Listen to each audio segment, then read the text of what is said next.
Hey, my friends. Today I'm going to share with you how I went from making $16 an hour to making over $50,000 a year in a pretty short amount of time.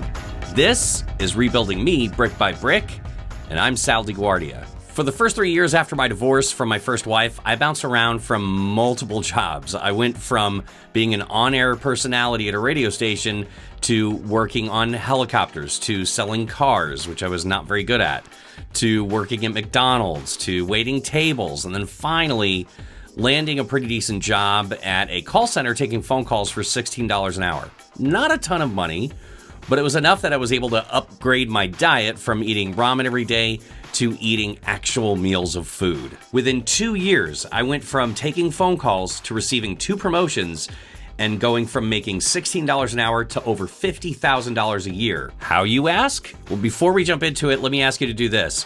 Flip your phone for me, hit subscribe, and also remember, subscribe is good, but bell is even better. So how did I do it? How did I go from $16 an hour to over $50,000 a year? I set goals. And the system that I used for goal setting, it actually comes from multiple different sources. John Maxwell, Stephen Covey, a lot of folks have talked about it, but really the godfather of the secret is Napoleon Hill. Napoleon Hill spent 25 years researching what made successful people successful. What he reveals in his book, Think and Grow Rich, linked in the comments below, was that all successful people set goals. From Thomas Edison to Henry Ford to William Wrigley Jr.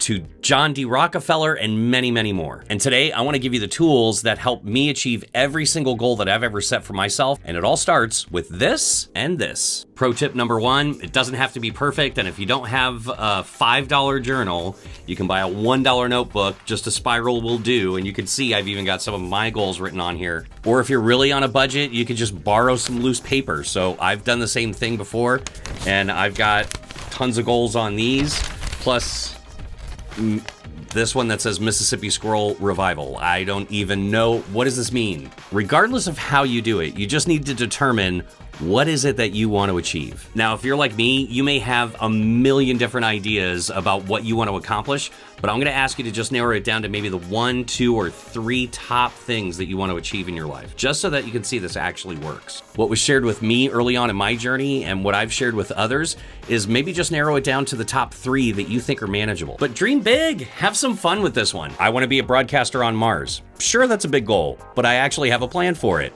And it includes cryo-freezing. So I'll be right next to Walt Disney underneath the Hall of Presidents somewhere in Disneyland. And so in 40 or 50 years when you're there, make sure you stop by and say hi. Step 2 in our plan is you need to decide what you're willing to part with or what you're willing to sacrifice in order to achieve your goals. Probably the least fun part of the process, but you do need to decide, let's say if you want to go to school, do you need to give up time with the family? And do you need to invest in books and tools and resources? If you're going to start working out and get more healthy, are you going to have to invest in a gym membership and consider costs for a personal trainer? All things to consider if you're single and working with a budget, but probably more importantly, especially if you're married, to make sure you're having that conversation with other people that are affected. Step 3, choose a specific date. Goals are not established by tagging them with the word someday. Those are what we call wishes. Goals have specific dates tied to them, so you may want to start thinking about what would it take for you to realistically achieve your goals. However, I do want to challenge you once again, dream big. If you want to go back to school, set a date for the very next semester. Create that sense of urgency to make sure that you get the things done you need to in order to start class next semester. Which brings me to step number 4, which is take your goal and your date and break it down into bite-sized chunks. So if your goal is for 6 months from now, what is it going to take for you each month to reach that goal in 6 months? What is it going to take for you in the next month, over the next 4 weeks? What is it going to take for you to reach that goal next week? And finally, this is where it really gets meaty, what do you need to do today to start moving yourself forward towards your goal? Not tomorrow, today. So starting with your pen and paper, write down all your goals, draw in little check boxes so that you can check those goals off as you start to achieve them. For you, not for anybody else, but for you. Something absolutely magical happens when we put pen to paper. So get started and write down at least your top goal and break it down into your mini goals with the dates that you need to get those goals completed by, and start to get those things checked off. Then look at it every morning and every night. Tape it to your fridge, tape it to your bathroom door, tape it to your bathroom mirror. I don't care where, just somewhere that you're gonna look at it every day and read it and start to work on it every single day. I wish I could tell you how it all works, but these are the steps that I took, and this is how I actually moved from taking phone calls every day to managing teams of managers and call centers. The way that my dad explained it to me a long time ago was this. He said, as you begin to work on your goals begin to work on you.